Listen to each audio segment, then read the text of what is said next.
Less than a week to go before the Golden State primary. The new NBC News Wall Street Journal Marist poll has a tight race in California. Wow! Senator Bernie Sanders seeming to gain momentum in California, which holds its primary in a week. Clinton needs the win to try to remove any legitimate rationale for him to remain in the race. A Bernie Sanders win in California is a political earthquake. Sanders actually has a 1-point lead, 48-47. It looks to me like we got a lot of people here ready for a political revolution. But the headlines will be Clinton clinches a number of delegates needed to win the nomination, but loses California.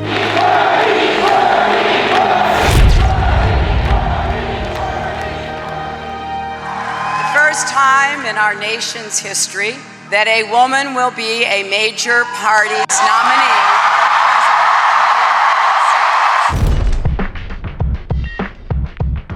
Well, you could be surprised to learn that as many as 3 million votes are left uncounted this morning, and that it could be weeks before they have all been tallied. Potential million or more, maybe 2 million. I even today heard 3 million potentially. Ballots still to be counted. How many people did you guys turn away today? Hillary Clinton is currently leading by about 440,000 votes. So California is not a done deal? I look forward to the full counting of the votes in California, which I suspect will show a much closer vote than the current vote tally.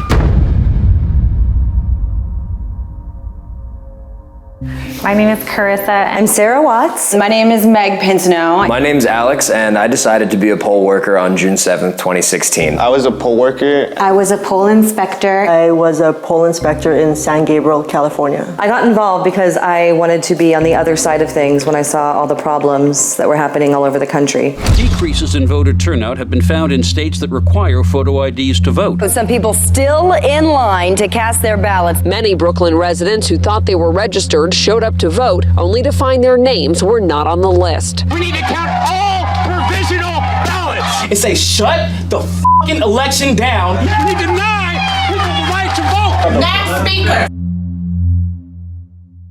I really just felt like somebody responsible needed to be there. And yeah, we have 4,700 precincts in Los Angeles County, but at least at one precinct, I knew that I was going to be thorough enough to make sure that I could do what I can. So I get my own polling place, and I set everything up, manage the staff, and I go over with one of the staff to deliver all of the supplies and the ballots, on election night. I originally just applied to be a poll worker. When we went through the training a few days before that, they insisted that the inspectors were seasoned people who'd been doing this for years, so if we had any problems, the inspector would be there to help us out.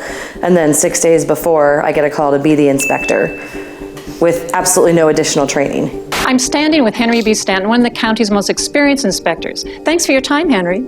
Henry. Oh, you're very welcome. The only thing they really ask you is, hey, do you want to be an inspector? Do you want to be in charge? And if you say yes, that's it. That's what qualifies you to be an inspector. Well, there was no selection process. A lot of people just sign up to get paid that day and don't really have anything vested in the democratic process. If you didn't really do your homework and you didn't sit down and learn this like it was the fucking SATs, then you were really going to have problems because it was all on you. LA County was so short poll workers, they were giving out inspector jobs as soon as the day before. We need people that actually know what they're doing to walk in. You can't just pull someone off the street. And that's actually what they suggest that you do. If someone doesn't show up, if it's really, really busy, if there's somebody in there asking you questions about being a poll worker, you can literally pull them off, offer them $80 and just put them on the line. On election day, within my group chat, my friend who was a poll worker basically put out an SOS asking if anyone could please come help at her polling location because it was a mess. Am I allowed to curse? It was a shit show.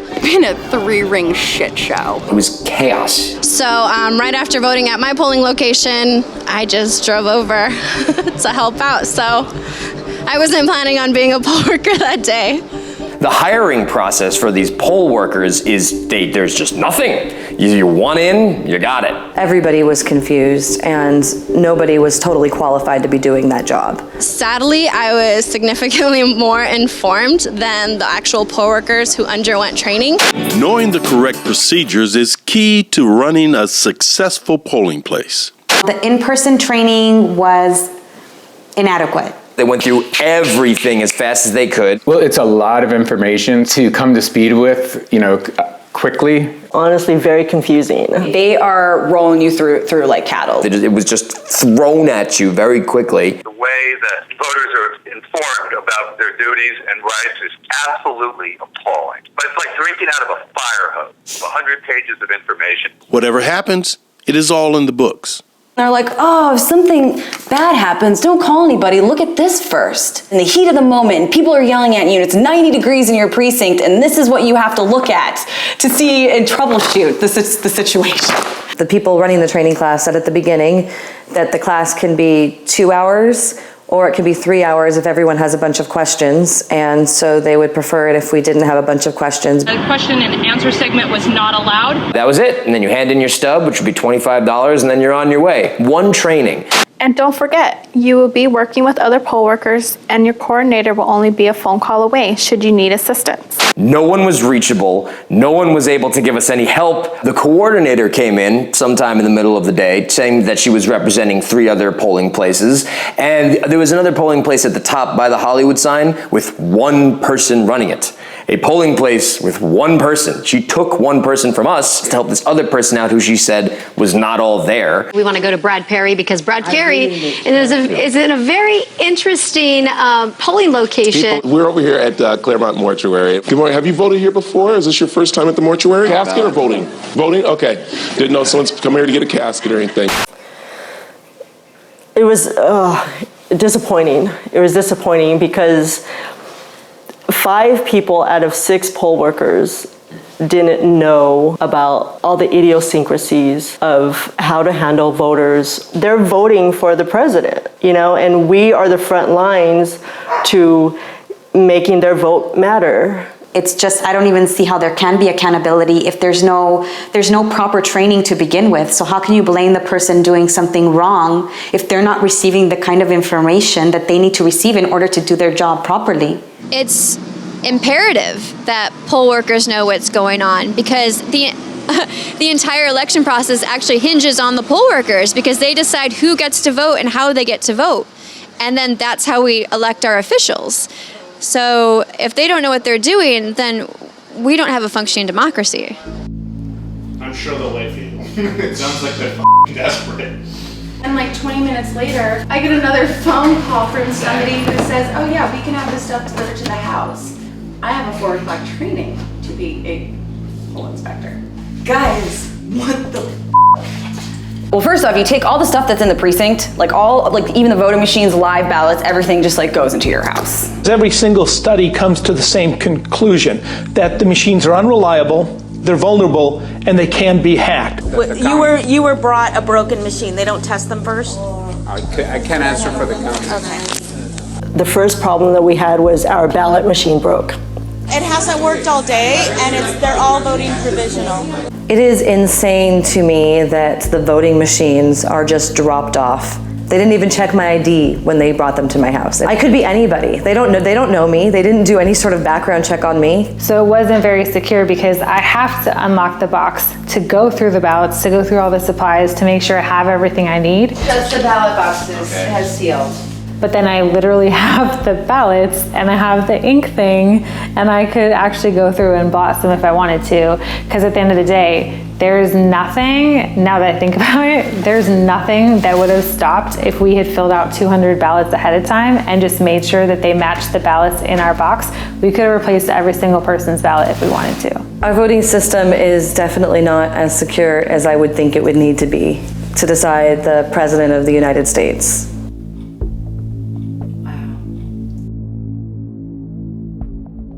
A great democracy does not make it harder to vote than to buy an assault weapon.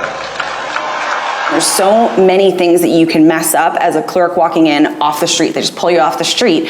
That you're literally taking, that person is in charge of hundreds of votes and they don't even know the rules to make it a valid vote to help the voter. They're literally making it worse. Word said people were being put in provisional envelopes when they had no party preference ballots. Yeah, we did that as well, twice by mistake. The human error is going to happen somewhere along the lines where their vote struggles to even be counted. I know for a fact that there are ballots that are invalid. It's like the game Mousetrap. Reason to vote won't be counted in California. You are not at the address that is listed. Signature doesn't match. If your vote by mail is stolen. Registration has been switched to another party. Didn't get a vote by mail envelope. Voter gets to sign provisional envelope. So if you're a college student or you're housing insecure on an NPP ballot, you didn't fill out all of the lines in the provisional envelope. That made me so sick to my stomach. I guarantee it's the craziest trap you'll ever see. I knew you were a winner.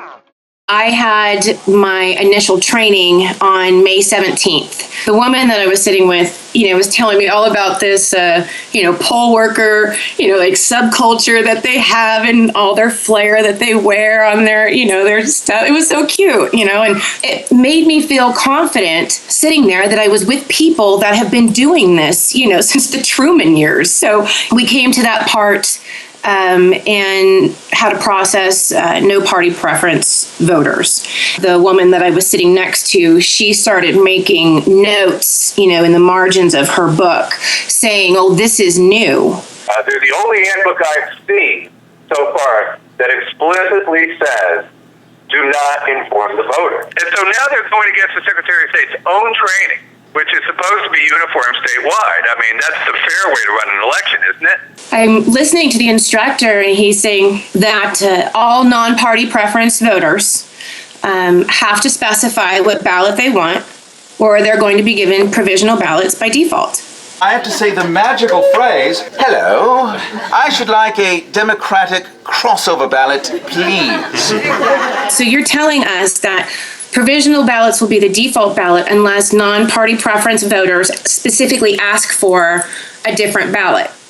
Yes. The introduction of that crossover ballot is really, what's unnecessarily complicating this, and combined with the fact that vote by mail has become so popular. Just send them one of each ballot. I am of the belief the Democrats wanted this election to be messy because it benefited the candidates that had been organizing from the start, who has older voters, who have more experience in voting. The presidential primary is the most complex election that we conduct in the state of California. There are elements of it that by design are challenging for voters, cumbersome for poll workers, and difficult to administer. Experts spoke about California's record voter registration and the need for improvement, such as making sure no party preference voters, a voter bloc believed to heavily favor Sanders, could easily vote for president. For no party preference voters, it was honestly quite a challenge. We tried everything we could think of with our limited budget to make sure the information was out there. If you're aware of the mistake when you're making it, can you still call it a mistake? The Secretary of State, of course, is close with Hillary Clinton. There are whole numbers of so-called Democrats in this state that don't seem to care about votes being discounted and thrown away. It's profoundly disturbing. What do you make of the fact that the Secretary of State, which is the person who's responsible for handling elections, is a partisan position? Like, doesn't that seem like a conflict of interest in any state for the Secretary of State to endorse a candidate? And I understand we're all people, we're going to have our leanings, but he was actively campaigning for her. And then you're also designing policies which have a direct effect on what voting groups come out. In terms of restricting MPP voters in this election, I think it's pretty blatant. In fact, the quote was, provisional ballots will be your best friend all day. Oh, provisional supply kit. I don't think anybody really had any idea about the significance of what ballot would be counted when.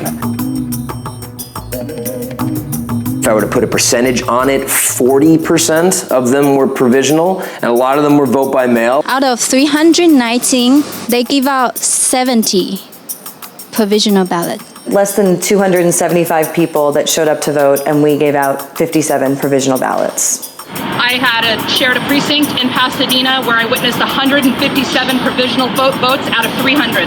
That's more than half. We had about 54 provisional voters. It was mostly young people that were on the list. We had polling locations that had 80% of the ballots that were being cast at any one moment being provisional. All of those are provisional from today? So has it been down all day? Are you kidding? No, how many is there right there? I don't know. I'm sorry.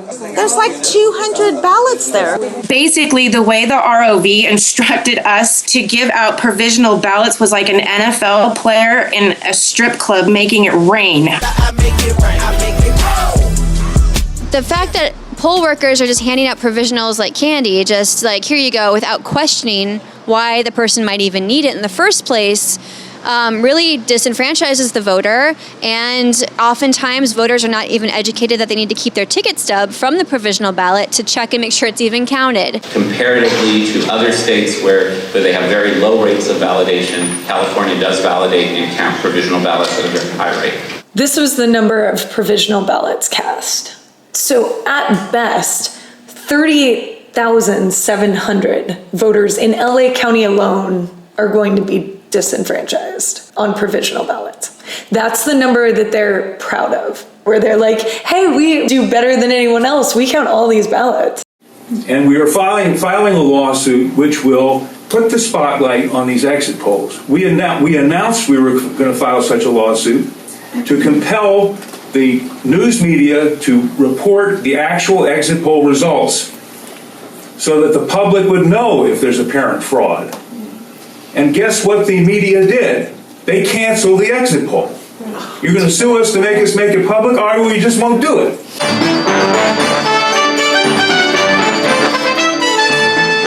Use the Lavender Vote by Mail list to update your roster by finding each voter listed and writing VBM in the signature column. The biggest problem I saw at my poll was voters who were on the roster as vote by mail but had never registered as vote by mail. Or knew for a fact that they did not sign up for vote by mail, or tried to take their name off of the vote by mail, or it never showed up. One time they turned the whole precinct vote by mail passively, and it was only by one letter, and lots of people never knew. They went to their polling place, it was closed, so they went to the other nearest polling place, and they all voted, but provisionally, because they had all gotten mail ballots that they didn't even know they were due to get. But that was hundreds of voters. And they didn't know what I was talking about when I said, where's your vote by mail ballot? The majority of those people were Spanish speakers or first-time voters. I took that very personally because I saw a lot of very enthusiastic people that have never voted before. When you have disenfranchised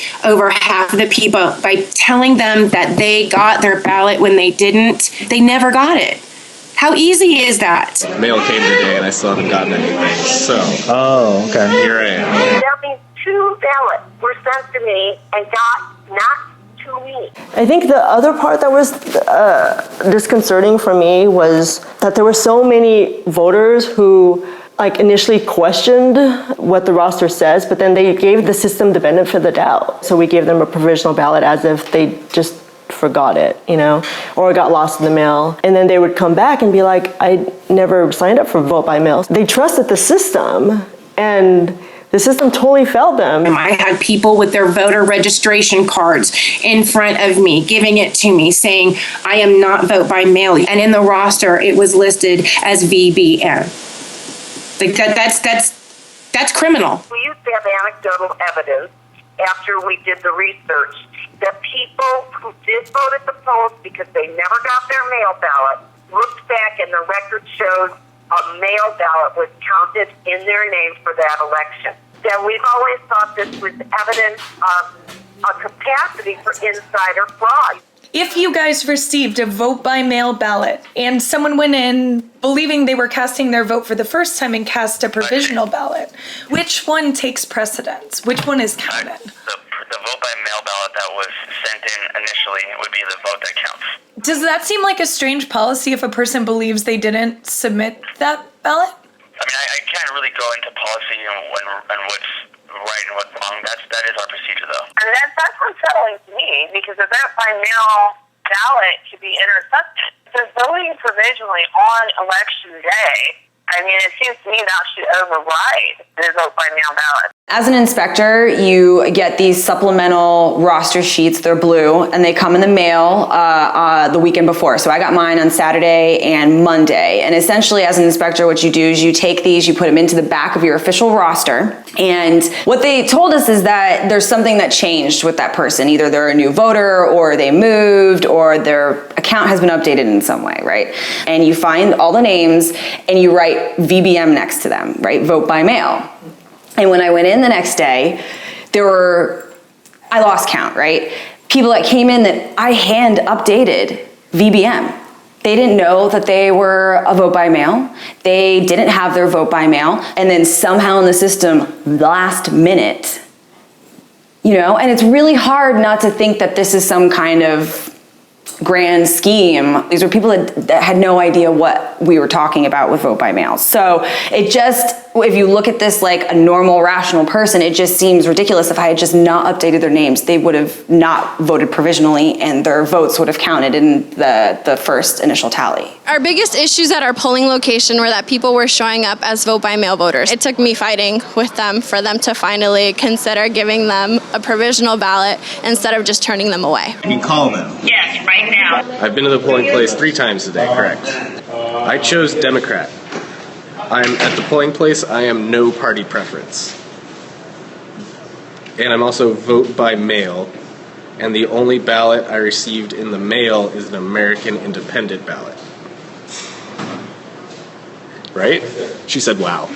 One family, the father they had been trying to switch his registration from Republican to Democrat for 8 years, because for 8 years they've had this issue that they keep switching him back to Republican and he keeps trying to switch back to Democrat, and for some reason it's been an issue for 8 years. Another problem that I confronted was that there was people that showed up, their parties had been changed. People who had been registered as Democratic their whole entire life were now showing up as Republican. And they were like, there's no way that I did that. So I'm Steve Stokes. I ran in 2014 for House of Representatives as an independent or no party preference.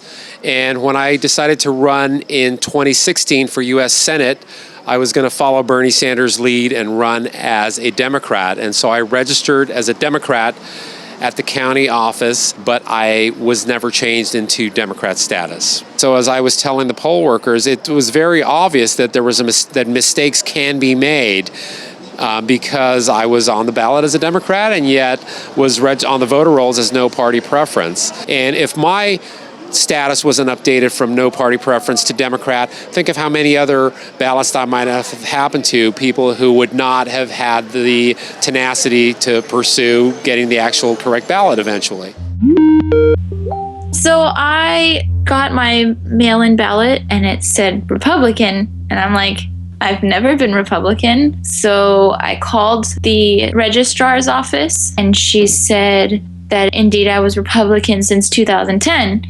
And I said, in the 2012 election, I received a Democratic ballot and I voted Democrat. That would make no sense for me to be registered Republican and receive my Democratic ballot. And she said that in 2010, electronically, it says that my account was switched to Republican, but that all of my signed paperwork from 2012 was Democrat. And she said, this is not right. This shouldn't be this way. And I said, well, can we fix it? And she says, I'm going to talk to my supervisor about this and call you back within the hour. And she never called me back. I ended up calling her back the next day and someone else answered the phone and goes, oh no, it says 2012, everything was changed electronically and you submitted a form for re-registering for the Republican Party.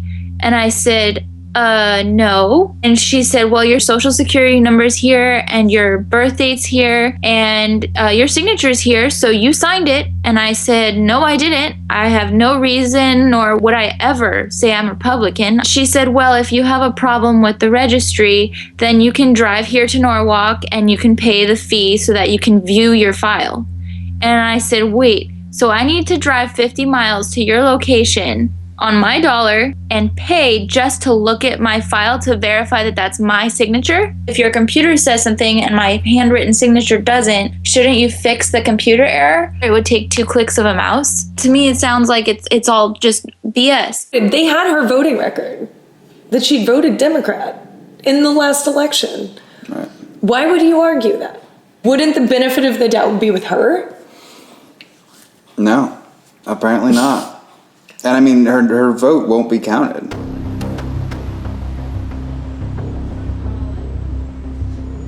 Well, I'm here today because I was one of the people that was purged from the system, even though I've been registered since 2014, since I moved here.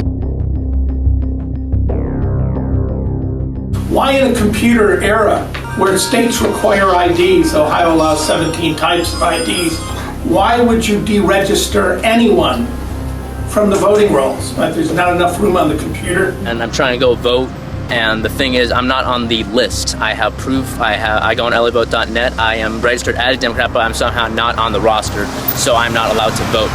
And this has been something I've been trying to deal with since about 11 or 12 this morning, and it is now 3 o'clock. I'm excited about voting. I love that I have this opportunity that I get to have my voice, but not everyone is going to have that because they don't know this is happening. We had some issues with people not being on the rosters, and the hard part was some of them wouldn't stay long enough to find out why. They were just pissed off and walked off. My name isn't on anyone's list. Yeah, I have a voter ID right here. There's a voter ID number right here. So many people showed up that weren't on our list.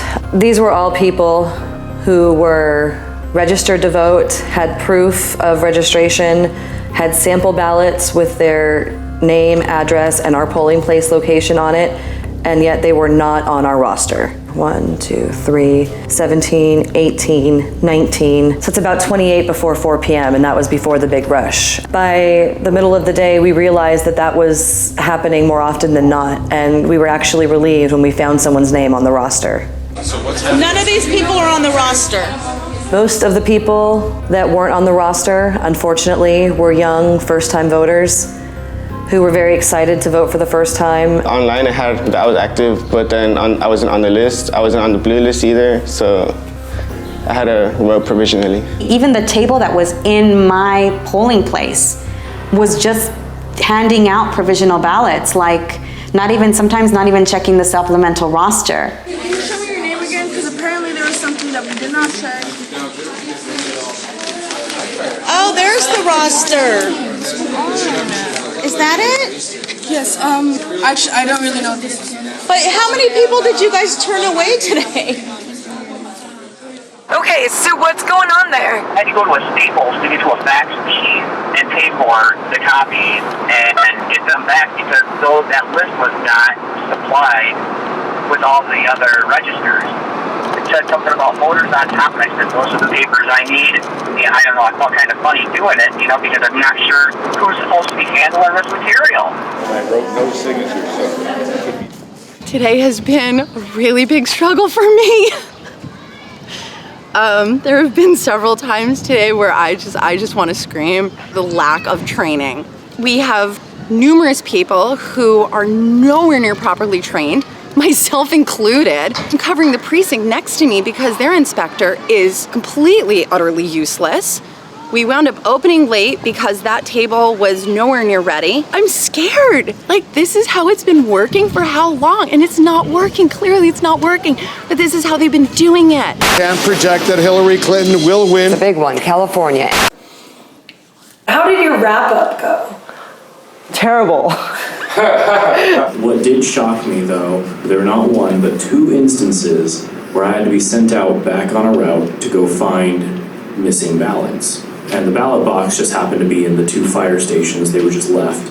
But in order for that to happen, both the courier assistant, the inspector, and one of the other poll workers need to forget that the couriers need to be there to pick that up. That took 4 people to forget their training. In my training, none of my training said that you print out the tallies. The fact that we were supposed to do that, could have done that, is, there's no way to double check now. The law says that you, as a voter, can go to your precinct and find the tallies taped to the wall somewhere near where you voted, and they're up for, I've heard 24 hours, I've also heard for 48 hours. But again, I believe it varies county by county.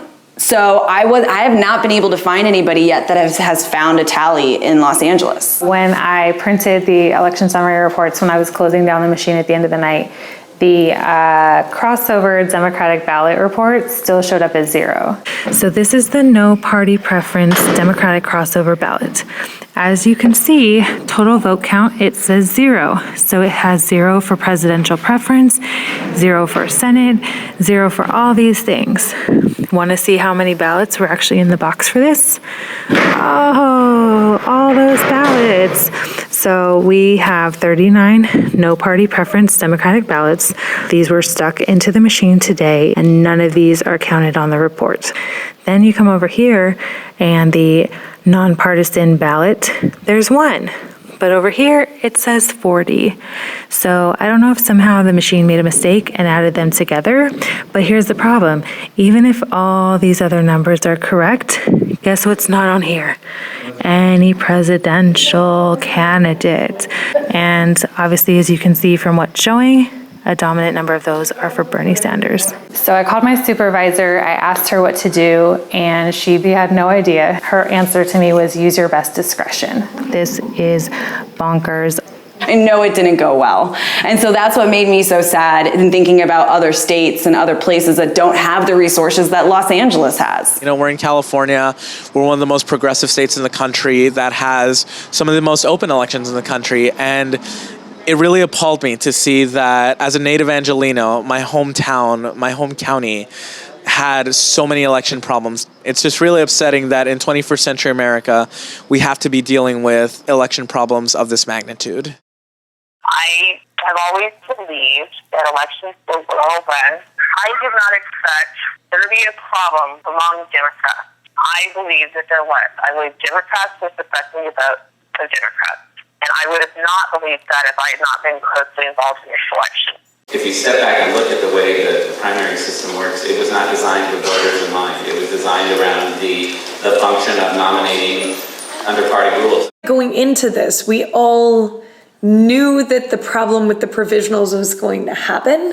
We didn't know how it was going to happen. We definitely thought that it was going to be a ballot shortage, but it ended up to be more vote by mail, shifting of registrations, people not being on the rolls, even when they had proof they were in the party. And I think what's interesting about that is knowing that it was coming and actively trying to fight against it. There was still not much that we could do. How does it make you feel to know that elections get called when there's so many votes uncounted? Well, it's an array of emotions. First, I'm sad.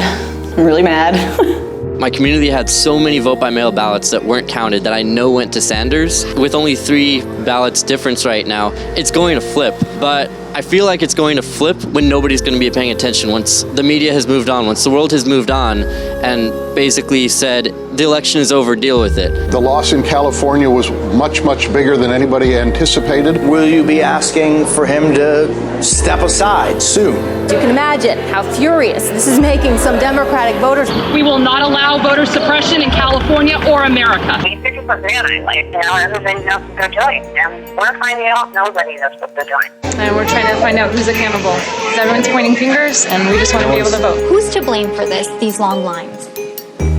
Well, the voters for getting in line. Your guys' concern, right? Not ours. They're the county's concern. I have to say, I don't think it was our fault. Parties make the rules about who can participate in their primary. It is very frustrating. It was honestly quite a challenge. We tried everything we could think of. It should not be this difficult. I know that we complain about the South disenfranchising voters with voter ID laws and doing all these things to disenfranchise voters who are not in their voting blocks. I think California ends up disenfranchising just as many people. They do it in the name of voter fraud. They don't like the term voter fraud. Like I've heard Alex Padilla say, Voter fraud, we hear the terms a lot throughout California and throughout the country. It is nearly non-existent. But all of these measures are A, to prevent voter fraud, and B, disenfranchising giant numbers of people. Even small percentages, mail-in ballots, 3% aren't counted. 3% of a third of your state's population. 19,230 people for vote by mail who are likely not to get counted, plus 38,000 people who aren't going to be counted as provisionals, 60,000 people just in LA who took the time to vote, made the effort, educated themselves, went through the process, and now will be disenfranchised. Like, that's a whole stadium of people.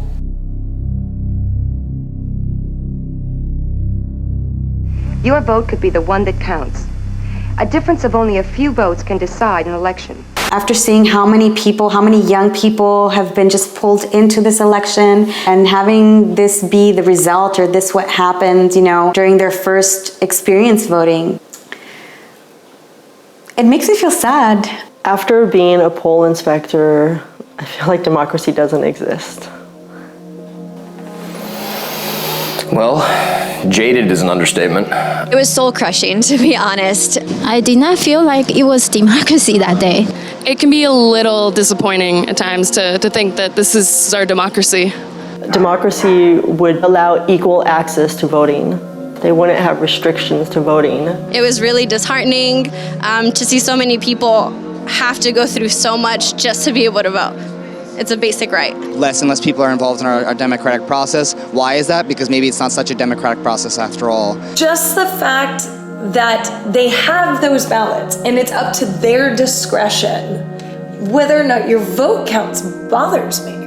What is it that we're doubting about these votes? They skipped a step. I get it. They might have forgotten to sign something. They might have done something incorrectly. They weren't on a voter roll when they should have been. Their party preference was switched. They might have moved recently. All of these reasons, to me, don't seem like good reasons for a person's vote in a presidential election not to be counted. It seems like the process is coming before the right.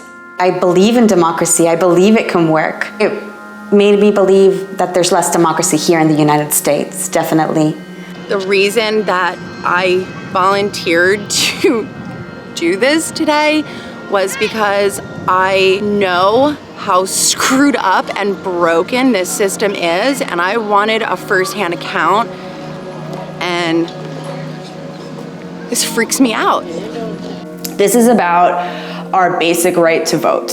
And I believe the system itself is so disorganized and there's such little due diligence that there's absolutely no way that we still retain that basic right. Because when it comes down to it, if you can't have a fair election, then who even cares what's on the ballot? A true democracy does not decide the winner before all the votes are counted correctly. I used to believe in this democracy. I'm still trying to, but it needs help. Would you ever participate in this process again? How has this made you feel? It's kind of discouraging, actually. I'm like, I don't really want to do this anymore, but the part inside me that's like, I'm not going to let them win is like, no, I have to be a part of this again. I feel obligated to do it again. I feel obligated to find other people like me to do it again. We have people lining up to come and give testimony of what happened on election day. Look at these folks. They're all coming out, and we have a lot of people inside as well. You know, I did this because I wanted to be witness to it and I wanted to help. The wool has been pulled off. The question is, if you call the American vote into question, you're immediately a conspiracy theory, you're an American, trust but don't verify. Our democracy is based on a piece of paper that says I can prove who won. Bernie Sanders supporters, on the other hand, are acting like this is a conspiracy theory. Like, it can all sound like conspiracy theory until you see it yourself. And once you see it yourself, it's just kind of an overwhelming, like, I just felt sick by the end of the night, because it's like when you see it for yourself, it just changes everything. You're Neo from the Matrix, and you took the pill and now you're awake, and like, I can't unknow what I know now. The same thing is with the political revolution, is that people are now awake, they're alert, they're active, and they're just, you know, they're angry, they're mad as hell, and they're not going to take it anymore. Voter suppression is real, and whether or not they mean to do it, it's happening. So many of them aren't rational. Nothing has been stolen here. Just you wait. After this election, they'll come out and pretend like they were on this side the whole time. Same-day registration was on the books in California months before this election. They just didn't implement it. And I think that it's all part of the system where you can disenfranchise low-income voters or new voters, multilingual voters. Latinos que puedan votar. The less people that come out to vote, the easier it is for the establishment to hold on to their positions. Trust in the election process is central to democracy. We can improve this system so much by just giving the voter the benefit of the doubt. With a few easy changes, everyone can have a voice. Open primaries and automatic registration. All great movements, sisters and brothers, start from the bottom, not from the top. We are the people. We will have our voices heard. The party is not the people. The people are the party. So everyone that wants to vote can be treated with dignity. This is the fight for the soul of our democracy. And we will not be silenced. Money out! Money out!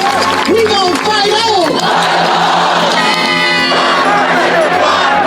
The progressive movement has started. It is going. And now it is our job to figure out on a local level how we're going to make it actually work for us.